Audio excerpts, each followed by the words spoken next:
اللي ما شافش اهداف ابو تريكة في الترسانة فاتوا كتير. الراجل ده مهاري من يوم ما لمس الكورة. بص مثلا الكورة دي، بص في وش رجله في البعيدة حنط الجون نزل على ركبته يا جماعة. هيعمل ايه؟ ساحر والله. هي بتتعاد تاني. بص قال له قافل لي القريبة، طب خد البعيدة اهي وتعمل بند وتخش الجون. يعني بجد مهارات متنوعة. وادي واخد ادي 1 2 ويشوت. خد شوطة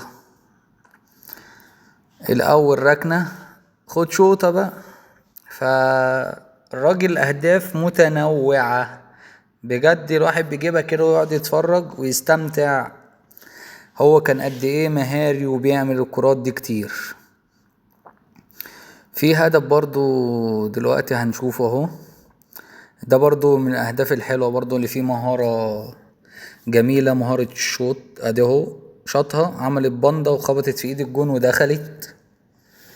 كان فريق محترم برضو، كان معاه برضو فيرود اسمه مهند البوشي، كان سوري.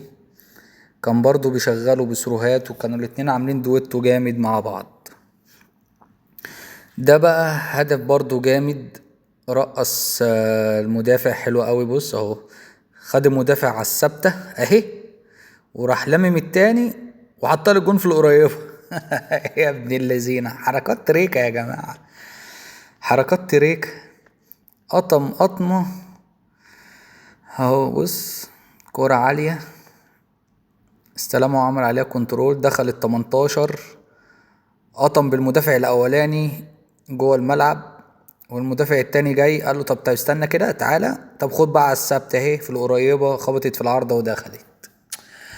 راجل ممتع بطريقة حسية كده يعني. هو دي كورة اهي تاني، ثرو وهو في ال18 واتطرف وبطن رجله في البعيد على طول. مفيش كلام مع الراجل ده، مفيش كلام. الراجل ده بيقدم متعة كروية بأقل لمسات. خلى الكرة بس تيجي قدامه، ومدافع بيقفل الزاوية عليه، راح حاططها ببطن رجله في البعيد على طول. ده برضو من الأهداف الممتعة. بص خد المدافع واحدة والتانية ونايم المدافع. دي بتفكرني بجون ميسي في البايرن لما لما وقع المدافع على ظهره كلفت.